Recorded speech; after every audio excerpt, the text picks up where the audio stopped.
In life, storms don't always come from the sky. Sometimes they come from within us. Our anger, our fears, our doubts. They cloud the mind like muddy water. But those who learn to control their mind can control everything: their peace, their emotions, their destiny. This is the story of a young monk who discovered that true strength is not in fighting the world, but in mastering his own mind. Long ago, in a small Zen monastery hidden among the mountains, lived a young monk named Ryota.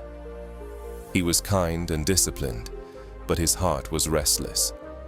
Whenever something went wrong, even something small, anger would rise like fire inside him. If someone spoke harshly, he shouted back. If the rain ruined his meditation, he blamed the sky. He wanted peace, but peace always ran away from him. One evening, after losing his temper again, Ryota went to his master, Sensei Kito. He bowed low and said, "Master, I meditate, I work hard, I pray every day, yet I cannot control my mind. Why does it rule me like a wild horse?" Sensei Kito smiled gently and said, "Tomorrow, meet me at the riverside before sunrise." When Ryota arrived, the old master stood beside the cold, flowing river. Without saying a word, Kito handed him a cup filled with water. "Look at this water, my son," he said.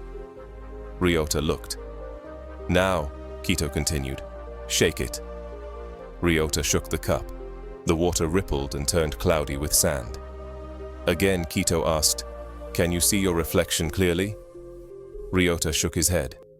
"No, master." Kito smiled. "Wait." Minutes passed.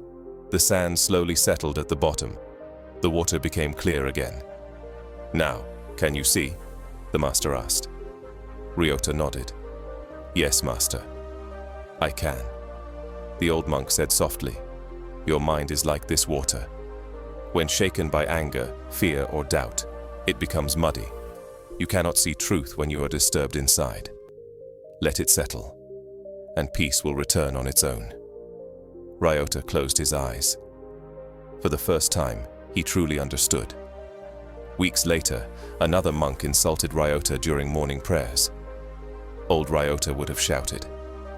But now, he simply breathed. He remembered the cup of water. He let the storm inside him settle and stayed silent. The insult passed, like wind through bamboo. And something miraculous happened. He felt free. One day, as Ryota sat by the same river, he watched his reflection in the still water. The sun shone softly, the world was calm, and so was he. He whispered to himself, "The world outside me is not my enemy. It's my mind I must master." From that day, he became one of the most peaceful monks in the temple, not because the world had changed, but because he had.